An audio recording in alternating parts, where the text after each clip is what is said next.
బట్టతలతో బాధపడుతున్నారా? ఆధునితనమైన పద్ధతిలో hair transplantation చేయబడును. Face clinic, Hyderabad. నమస్తే, వెల్కమ్ టు సుమన్ టీవీ. నేను విష్ణు. ప్రస్తుతంతో పాటు బిజినెస్ అనలిస్ట్ వెంకట్ మేకా ఉన్నారు. వారితో మాట్లాడదాం. సార్ నమస్తే. సార్ నమస్తే విష్ణు గారు. వెంకట్ గారు, సాధారణంగా స్టాక్ మార్కెట్ గురించి మాట్లాడుకుంటున్నప్పుడు అందరూ సర్వసాధారణంగా ఈ ప్రైస్ యాక్షన్ గురించి, టెక్నికల్ ఇండికేటర్స్ గురించి, అదేవిధంగా ఫండమెంటల్ అనాలిసిస్ గురించి ఎక్కువగా మాట్లాడుతుంటారు. అయితే ఇవి కాకుండా స్టాక్ మార్కెట్లో బాగా డబ్బులు సంపాదించడానికి ఏవైనా సులువైన మార్గాలు కానీ, సులువైన టెక్నిక్స్ ఏమన్నా ఉంటాయి అంటారా? అసలు చాలా రకాల టెక్నిక్స్ ఉన్నాయి విష్ణు గారు.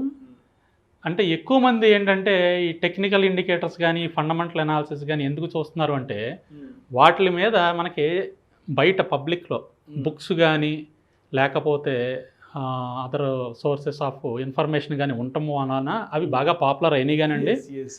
మనకి వివిధ రకాల మార్గాలు చాలా ఉన్నాయండి. ఇవి కాకుండా మార్కెట్ని అనాలిసిస్ చేసి మార్కెట్లో చిన్న చిన్న వెరీ సింపుల్ టెక్నిక్తో మనం మార్కెట్ని స్టడీ చేసి మార్కెట్లో సంపాదించే మార్గాలు అయితే చాలా ఉన్నాయండి.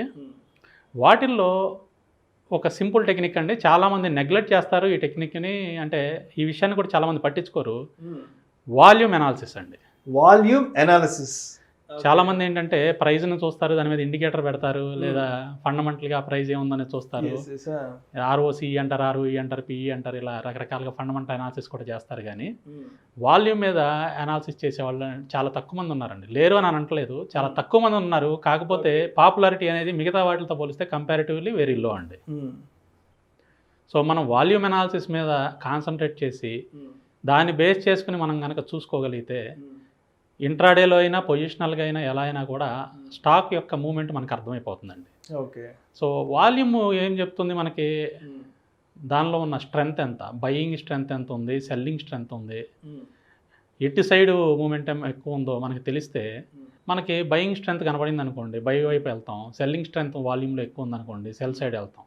చాలామంది అంటారు ప్రతి ట్రాన్సాక్షన్కి equal number of buyers sellers ఉన్నారు, ఇంకా దాంట్లో బయింగ్ స్ట్రెంగ్త్ ఏంటి, సెల్లింగ్ స్ట్రెంగ్త్ ఏంటి అంటారు. కానీ అది ఉన్నా కూడా బయింగ్ స్ట్రెంగ్త్, సెల్లింగ్ స్ట్రెంగ్త్ అనేది మనం కనుక్కోవచ్చండి. సో దానికి వేరే టెక్నిక్స్ చాలా ఉన్నాయి. సో ఈ వాల్యూమ్ అనాలిసిస్ మీద ఒక ఇంట్రాడే సింపుల్ టెక్నిక్తో ఇంట్రాడే ఒక స్ట్రాటజీ ఒకటి నేను చెప్తానండి. ఈ టెక్నిక్ ద్వారా ఏం ఇండికేటర్లు యూజ్ చేయకుండా కేవలం వాల్యూమ్ని అబ్జర్వ్ చేస్తా మనం ఇంట్రాడేలో చాలా సింపుల్గా డబ్బులు సంపాదించే మార్గం అనేది నేను ఇప్పుడు చెప్తానండి. దాన్ని ఇంట్రాడే అనుకోండి, లేకపోతే 1 or 2 days హోల్డింగ్ కాబట్టి బీటీఎస్టీ అనుకోవచ్చు, ఎలా అయినా అనుకోండి. బీటీఎస్టీ అంటే కొంతమంది తెలియకపోవచ్చు, దాన్ని బై టుడే సెల్ టుమారో అంటారు. Okay okay. సో అంటే ఈ రోజు కొని రేపు అమ్మొచ్చు. అంటే టార్గెట్ ఈ రోజు వస్తే ఈ రోజు అమ్ముతాం, ఇంట్రాడే అవుతుంది. ఈ రోజు రాకపోతే రేపటి వరకు ఉంచుకుంటాం, దాన్ని బీటీఎస్టీ అంటారు. ఒకవేళ టార్గెట్ రేపు కూడా రాకపోతే ఎల్లుండికి వస్తుందండి. సో ఎలా జరిగినా టార్గెట్ రావడం అయితే పక్కా అనమాట. సో దాదాపుగా మీకు 90% ఆఫ్ ది టైం మనకి టార్గెట్ వస్తుందండి. చాలా తక్కువ టైం, ఓన్లీ 10% ఆఫ్ ది టైమే మనకి టార్గెట్ రాలేదు, అంటే మా పర్సనల్ అబ్జర్వేషన్లో. అంటే ఇక్కడ చూసింగ్ ఆఫ్ స్టాక్ కూడా చాలా ఇంపార్టెంట్. ఈ స్ట్రాటజీతో పాటు ఒక చిన్న కామన్ సెన్స్ కూడా ఉపయోగించుకుంటే మన స్ట్రాటజీ అనేది మంచి సక్సెస్ రేట్ వస్తుందండి. సో అంతా సిస్టమ్ మీదే వదిలేయకుండా కొంత మన కామన్ సెన్స్ కూడా పెట్టాలి అక్కడ. అంతే కదండి. ఆబ్వియస్లీ. ఇప్పుడు డ్రైవర్ లేని కార్ అని చెప్పేసి అందరూ ఎక్కుతారు. మన పంజాగుట్లో తోలమంటే డ్రైవర్ లేని కార్ వెళ్తుందా? లేదు కదా. సో అక్కడ మనం ఖచ్చితంగా స్టీరింగ్ కంట్రోల్ తీసుకోవాలి కొద్దిగా. సో మార్కెట్ కూడా అంతే. పూర్తిగా స్ట్రాటజీ మీద మనం పూర్తిగా వదలకుండా ఒక 5%, 10% మన కామన్ సెన్స్ కూడా ఉపయోగించి, అంటే స్టాక్ సెలక్షన్ వరకు మాత్రమే మనం ఉపయోగించి చేసుకుంటే ఖచ్చితంగా మంచి సక్సెస్లోకి వెళ్తామండి. నేను అంతకుముందు వీడియోస్లో కూడా ఇలాంటి సింపుల్ టెక్నిక్స్తో కొన్ని స్ట్రాటజీస్ చెప్పాను, కొన్ని గ్రాఫ్స్ కూడా ఇచ్చారు. అవునండి, దానికి కూడా మంచి రెస్పాన్స్ వచ్చింది. నాకు పర్సనల్గా కూడా చాలామంది కాల్ చేశారు. సో మేము రీసెంట్గా మార్కెట్లోకి వచ్చామండి, ఈ స్ట్రాటజీస్ మాకు బాగా యూజ్ అయినాయి, మేము చేస్తున్నామని కూడా చెప్పారు. నా టెలిగ్రామ్ ఛానల్లో కూడా జాయిన్ అయ్యి బాగా ఇచ్చేసారు అనమాట. సో ఒకసారి ఈ స్ట్రాటజీ గురించి నేను డిస్కస్ చేస్తానండి. ఒకసారి చెప్తాను దీని గురించి. మనం స్టాక్ సెలెక్షన్ చేసుకున్న తర్వాత ఏదైనా స్టాకు మనం అబ్జర్వ్ చేయాల్సిన పాయింట్ ఏంటంటే దాన్ని tradingview.com అనే వెబ్సైట్లో ఆ స్టాక్ యొక్క క్యాండిల్ స్టిక్ చార్ట్ని ఓపెన్ చేయండి. సో tradingview.com ఏంటంటే మనకి ఫ్రీగా చార్టింగ్ సాఫ్ట్వేర్ అండి, ఫ్రీగా చార్ట్స్ని ప్రొవైడ్ చేస్తుంది అనమాట. ప్రపంచంలో ఏ స్టాక్కి సంబంధించిన చార్ట్ అయినా దాంట్లో మనం ఫ్రీగా చూడొచ్చు. సో tradingview.comలో ఆ స్టాక్ యొక్క క్యాండిల్ స్టిక్ ప్యాటర్న్ చార్ట్ని, టైప్స్ ఆఫ్ చార్ట్స్ అని ఉంటాయండి, వాటిలో క్యాండిల్ స్టిక్ ప్యాటర్న్ చార్ట్ని మనం ఓపెన్ చేసిన తర్వాత దాన్ని టైం ఫ్రేమ్ 15 నిమిషాల టైం ఫ్రేమ్ పెట్టుకోవాలండి. ట్రేడింగ్ వ్యూలో క్యాండిల్ స్టిక్ చార్ట్ ఓపెన్ చేసి దాంట్లో 15 నిమిషాల టైం ఫ్రేమ్ పెట్టుకోవాలి. నేను ఇది ఎలాబరేట్గా ఎందుకు చెప్తున్నానంటే కొత్త వాళ్ళు చాలామంది చూస్తున్నారు కాబట్టి వాళ్ళకి అర్థం అవడం కోసం, తెలిసిన వాళ్ళు బోర్ అనుకోవద్దు. సో 15 నిమిషాల టైం ఫ్రేమ్ పెట్టుకున్న తర్వాత అబ్జర్వ్ చేయాల్సిన పాయింట్ ఏంటంటే రోజు మొత్తంలో ఏదైనా 15 నిమిషాల వాల్యూమ్ బార్ కింద మనకి వాల్యూమ్ బార్స్ వస్తాయండి. ఇన్ కేసు వాల్యూమ్ బార్స్ రాకపోతే పైన ఇండికేటర్స్లోకి వెళ్ళి వాల్యూమ్ అని టైప్ చేస్తే వాల్యూమ్ బార్స్ ఇండికేటర్ సెలెక్ట్ అవుతుంది, కింద వాల్యూమ్ బార్స్ వచ్చేస్తాయండి. పైన ఏమో ప్రైస్ వస్తుంది, కింద వాల్యూమ్ బార్స్ వస్తుంది. సో ఇప్పుడు మీకు ఎగ్జాంపుల్లో ఈ చార్ట్ చూపిస్తున్నాను చూడండి. మన ఎగ్జాంపుల్లో మనం పెట్టుకున్న చార్ట్ వచ్చేసి ఎస్ కార్డ్స్ అండి. మీకు పైన యారో మార్క్తో నేను ఎస్ కార్డ్స్ చూపించాను. ఆ ఎస్ కార్డ్స్ పక్కన 15 అని ఉంది కదండి, అదేమో 15 మినిట్స్ టైం ఫ్రేమ్ అండి, క్యాండిల్ స్టిక్ ప్యాటర్న్. సో ఎస్ కార్డ్స్ 15 మినిట్స్ చార్ట్లో నేను కింద వాల్యూమ్ బార్స్ని మార్క్ చేశాను చూడండి. అక్కడ వాల్యూమ్ బార్లో 15 నిమిషాల వాల్యూమ్ బారు ఏదైతే ఉందో మార్క్ చేసింది అది ప్రీవియస్ 3 days వాల్యూమ్ బార్స్ ఏదైతే ఉంటాయో ఆ 3 days వాల్యూమ్ బార్స్ కన్నా కూడా నేను మార్క్ చేసిన వాల్యూమ్ బార్ పెద్దగా ఉంటుంది. అంటే ఏదైనా వాల్యూమ్ బారు ప్రీవియస్ 3 days వాల్యూమ్ బార్స్ కన్నా పెద్దగా ఉండి దానికన్నా ముందు వాల్యూమ్ బార్ కన్నా కూడా ఇది 2 times పెద్దగా ఉండాలి. ప్రీవియస్ 3 days వాల్యూమ్ బార్ కన్నా హైయెస్ట్ ఉండాలి, ముందు వాల్యూమ్ బార్కి 2 times హైయెస్ట్ ఉండాలి. ఆ ఉన్న వాల్యూమ్ బార్నే మనం సెలెక్ట్ చేసుకోవాలి. సో ఆ వాల్యూమ్ బార్ ఏ క్యాండిల్లో అయితే వచ్చిందో దాన్ని మనం ట్రిగ్గర్ క్యాండిల్ అంటాం. సో ఆ క్యాండిల్ క్లోజ్ అవ్వగానే క్లోజ్ దగ్గర మనము బై చేయాలన్నమాట. క్లోజ్ దగ్గర బై చేయండి. ఆ క్యాండిల్ దగ్గర నుంచి ప్రీవియస్ స్వింగ్ లో ఏదైతే ఉంటుందో, అంటే ప్రీవియస్ లో ఏదైతే ఉంటుందో అదేమో స్టాప్ లాస్ కింద మెయింటైన్ చేయండి. ఈ రెండింటికి మధ్య ఉన్న డిఫరెన్స్, స్టాప్ లాస్కి మన బై ప్రైస్గా ఉన్న డిఫరెన్స్కి 2 timesని టార్గెట్ కింద పెట్టుకోండి. Minimum 2 times. మా అబ్జర్వేషన్లో 5 times 6 times కూడా వచ్చినాయి, కొన్ని 10 times కూడా వెళ్ళినాయి. బట్ సేఫ్ సైడ్గా 2 times పెట్టుకోండి. సో మీకు ప్రతిదీ కూడా నేను ఇక్కడ చార్ట్లో మార్క్ చేశాను చూడండి. ఎస్ కార్డ్స్లో మనకి ఎక్కడైతే వచ్చిందో బై అనేది, ఆ బై దగ్గర నుంచి నెక్స్ట్ డే కాకుండా ఆ తర్వాత రోజు మనకి టార్గెట్ వచ్చింది. టార్గెట్ వచ్చిన తర్వాత కూడా ఇంకా పైకి వెళ్ళింది, కానీ మనం 2 times రాగానే మనం టార్గెట్ దగ్గర తీసేసాం. సో ఇంత సింపుల్గా ఇక్కడ మనం ఏ ఇండికేటర్లు యూజ్ చేయలేదండి. పైన ప్రైస్ ఉంది, కింద వాల్యూమ్ ఉంది. మనం అబ్జర్వ్ చేసింది ఏంటి, వాల్యూమ్ 3 రోజుల వాల్యూమ్ కన్నా ఇది ఎక్కువ ఉంది, ప్రీవియస్ క్యాండిల్ కన్నా ఈ క్యాండిల్ వాల్యూమ్ డబుల్ ఉంది, 2 times ఎక్కువ ఉంది. సో ఏదైతే ఉందో ఆ క్యాండిల్ క్లోజ్ దగ్గర మనం బై చేస్తున్నాం.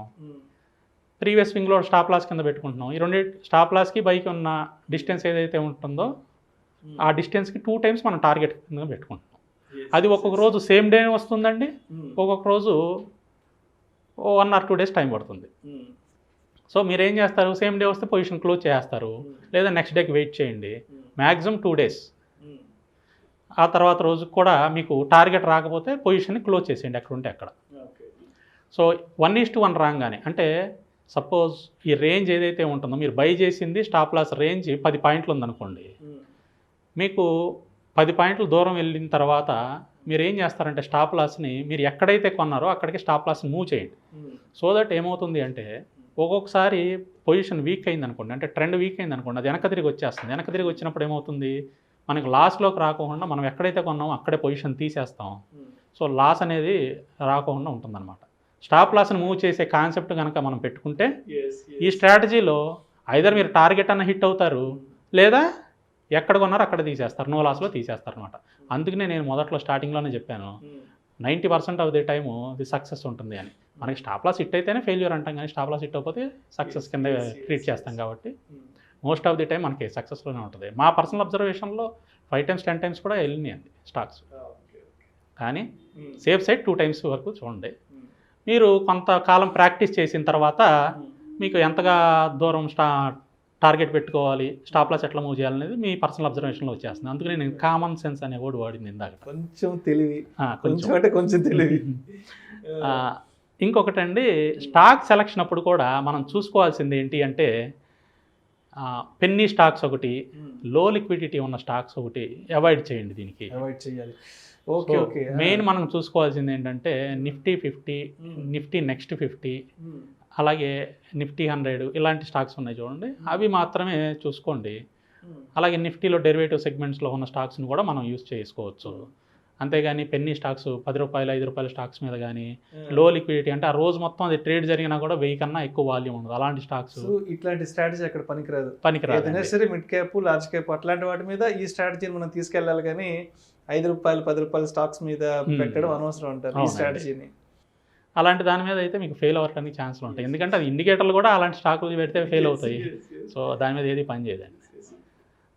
సో ఈ విధంగా చేసుకుంటే ఇప్పుడు నేను చెప్పిన కాన్సెప్ట్ ప్రకారం మీరు ఫండమెంటల్, టెక్నికల్ అనాలిసిస్ అట్లాంటివి ఏమీ చేయక్కర్లేదు, ఈ వాల్యూమ్ అనాలిసిస్ మాత్రమే చేస్తారు. సో కొంతమంది దీన్ని టెక్నికల్ అనాలిసిస్ కూడా అని అంటారు వాల్యూమ్ని, కానీ టెక్నికల్ అనాలిసిస్ కొంచెం డిఫరెంట్, బట్ కలిపితే కలుపుకోవచ్చు, అది మీ ఇష్టం. నేనేం చెప్తున్నాను అంటే కేవలం కింద వచ్చే వాల్యూమ్ బార్నే చూడండి, దాని సబ్సిక్వెంట్గా 3 days బ్యాక్ క్యాండిల్ ప్యాటర్న్ ఎలా ఉందో చూసుకొని చేసుకుంటే చాలా సింపుల్గా ఈ స్ట్రాటజీతో సక్సెస్ అవడానికి స్కోప్ ఉందండి. Right. Thank you sir, thank you so much Venkat గారు. పెద్ద టెక్నికల్ ఇండికేటర్స్ అవసరం లేకుండానే, ఫండమెంటల్ అనాలిసిస్ అవసరం లేకుండానే కాస్త తెలివి ఉపయోగించి మరి కాసులు కురిపించే ఈ టెక్నిక్ని మనం ఏ విధంగా ఐడెంటిఫై చేసుకోవాలి, స్టాక్ మార్కెట్లో డబ్బులు కొంచెం తెలివి ఉపయోగించి ఏ విధంగా సంపాదించుకోవాలి, దానికి ఉన్న సింపుల్ టెక్నిక్స్ ఏంది అనే అంశం గురించి ఆడియన్స్కి చాలా క్రిస్టల్ క్లియర్గా డీటెయిల్డ్గా ఎక్స్ప్లెయిన్ చేశారు sir. Thank you so much sir. Thank you Vishnu గారు. సుమన్ టీవీలో మీ పర్సనల్ అండ్ బిజినెస్ ప్రమోషన్స్ కోసం కింది నెంబర్కి కాంటాక్ట్ చేయండి.